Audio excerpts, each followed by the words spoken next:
The passage we're going to discuss now is a passage based on biology. It's based on an experiment done on octopuses. How do octopuses behave when they're immersed in a solution of the drug ecstasy? The basic passage says that there was not the octopuses became more sociable after when they were dipped or when they were given octopuses. All right. So we will look at the passage, we'll summarize it quickly and discuss the questions.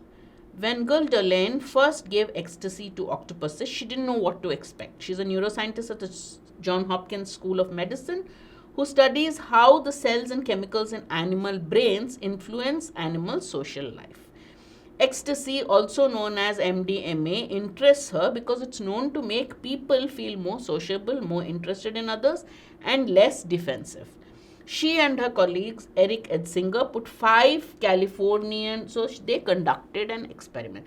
They wanted to say, how does ecstasy affect octopuses? Why did they want to do this? Well, it affects human beings. It makes them more sociable, more friendly, less defensive. So therefore, she wanted to conduct an experiment on octopuses. She and her colleagues put 5 Californian 2-spot octopuses, that's a particular species of octopus, individually into the middle of 3 connected chambers. So 2 octopuses, she conducted this experiment on 5 octopuses individually. And she put these octopuses individually into the middle of 3 connected chambers. So she took 5 of them and put 1 of them individually, one by one, in different spots. I mean, the experiment was conducted on 5 of them. But at a time, she used to put 1 individually into the middle of 3 connected chambers. And she gave them full rein to move around in the 3 chambers. All right, okay. So there are 3 chambers. She has introduced the octopus into the middle chamber. One of the adjacent chamber housed a second octopus, all right, confined inside an overturned plastic bucket. The other contained an unfamiliar object such as a plastic flower or a Chewbacca figurine. Darlene and Edsinger measured how long the main animal spent in the company of its peer and how long with the random toy. So this is the setup of the experiment. Chose 5 octopuses, left them one by one individually, conducted the experiments by leaving each individually into 3 chambers, 3 interconnected chambers. The middle one was where this octopus was let go. The octopus was free to move around in all the 3 chambers. One of the chambers had another octopus. That second octopus was confined in a overturned plastic bucket. This octopus could go there, but that couldn't come. And the other chamber had a random toy, some plastic flower or some unfamiliar object. So this is the experiment. What were they looking for? What were they measuring? How long the main animal spent in the company of its peer, which is the main animal, the experimental octopus, and how long with the random toy. All right. This is exactly the kind of setup that neuroscientists use to test social behavior in mice. But Darlene had no idea whether it would work with octopuses. It might be that they are so smart that this kind of task that we would use for a mouse would be boring to them. Maybe they'd take 1 lap around the chambers and stop. Fortunately, that's not the case. So they do a similar experiment with mice. And Darlene said, would an octopus also respond the way mice do, or because an octopus is way more intelligent, they'd get bored by these games and not move at all. Fortunately, the octopus did respond. The free-moving individuals thoroughly explored the chambers, and from their movements, Darlene realized that individuals of any sex gravitate towards females but avoid males. All right, this is one. What did they observe? They moved around freely. What is the second thing they observed? Individuals of any sex, whether the main octopus you are letting roam around the three chambers, whether that's a male or a female, it didn't matter. It gravitated only towards the female and it avoided the male. Clear? So these are the two. These are what was observed. Next, she dosed the animals with ecstasy. Okay, this was done. Next, she dosed the animals with ecstasy. This drug, she put the animals. Again, there's no precedent for this. And how do you know? How do you give ecstasy to an octopus? There's no precedent for this, but the researchers often anesthetize octopus by dunking them in ethanol, a human procedure with no lasting side effects. So Dolan and Etzinger submerged their octopuses in an MDMA solution. So how do you introduce this drug into an octopus? Well, they said that when they wanted to anesthetize octopuses, they just immerse them in ethanol solution. So the same way they immerse the octopuses in MDMA, which is the other name of ecstasy solution, allowing them to absorb the drugs through their gills. At first, they used too high a dose, and the animals freaked out as did all these color changes. But once the team found a more suitable dose, the animals behaved more calmly and more sociably. So there were a few hits and misses, trial and errors in this experiment, but they finally found the right dose which made the animals behave a little calmly, and then they could observe it. With ecstasy in their system, the 5 octopuses spent far more time in the company of the same trapped male they once shunned. This is the difference. Normally, when they let the octopuses went more towards females. Whatever sex the octopus that was released, it avoided the male octopus. But after dunking in ecstasy or MDMA, the 5 octopuses spent more time in the company of the same trapped male they once shunned. Even without a stopwatch, the change was obvious. Before the drug, they explored the chamber with octopuses very tentatively, not very sure of themselves, unsurely. They mashed themselves against one wall, very slowly extended one arm, touched the other animal, and went back to the other side. So very tentative movements, very unsure, uncertain movements, Dolan says.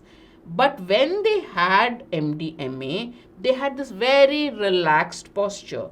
They floated around, they wrapped their arms around the chamber, they interacted with the other octopus in a much more fluid and generous way. They even exposed their underside where their mouth is, which is not something octopuses usually do. They do not reveal their underside where their mouth is, but they even did that. So this is the way the octopuses reacted when they had ecstasy. But, so here we have an experiment, we have the observations of the experiment. Now we come to but. But always shows the other side, the other point of view. Jennifer Mather from the University of Lethbridge isn't convinced that ecstasy is making them sociable. Instead, the drug might just miss their ability to detect the chemical cues of potential mate. There's no proof that it is anything more than attraction. This may not be the effect of the drug at all. This is one of the scholars from the University of Lethbridge. Harriet DeWitt from the University of Chicago, another lady from another university. The scholars from one university conducted the tests. They must have published their reports in a scientific journal, and the other two have read those observations, and they are saying, no, listen, this change may not, so one of them says, may not be the effect of the drug at all, it must be just natural attraction. Second one says, from the University of Chicago, Harriet DeWitt, who has studied the effect of ecstasy's effects on animals, had other concerns. What are her concerns? It's an innovating and exciting study, she agrees. But it's unfortunate that the duo always tested the octopuses first, after a dunk in normal salt water and then after an ecstasy bath. She said the procedure, she had an objection to the procedure they followed. They first dunked the octopus in salt solution and then observed it, and then they gave it an ethanol bath. So she had a problem with that. In pharmacy studies, scientists normally mix up the order in which the animals received the drug and the saline control. The saltwater dunking is the saline control. So normally the procedure followed by this octopus study was first salt water, then the MDMA. Normally scientists mix up the order. So this is the objection that the scholar from University of Chicago had. She said, why did they first dunk it always in salt and then in MDMA? Without that counterbalancing, so what is the root, what is the cause of her objection? We'll find the explanation now. Without that counterbalancing, it's hard to say why the octopuses were behaving differently the second time round. So without that order, we don't know why the octopuses were behaving differently. So she has come up with her own explanations. Was it because of the ecstasy that they behaved differently? Or was it because they had become familiar with the arena, the plastic toy and other octopuses? After all, it's a question of familiarity. Once you've given them time, then next time that fear, the shyness and all will go. So did they react this way, respond this way because the effects of ecstasy, or was it just familiarity of their situation? That's what she's asking. Which of the following best summarizes the passage? Now, for any summary question, even if it's whether it's an RC or a standalone summary, remember you need to have the main points at your fingertips before you look at the options. If you look at the options first, you will get confused. So think of the main points as they appeared in the passage, then you will get the answer. There was a neuroscientist who conducted this experiment on octopuses, 5 octopuses, 3 chambers. Each octopus was left individually into the chambers. And what did the chamber have? A random toy and another octopus, right? And what did she find? Initially, the octopus moved all over the chambers, but was very tentative. It didn't go near the other octopus. And also said that they tended to go more towards towards female octopuses and tended to avoid the males.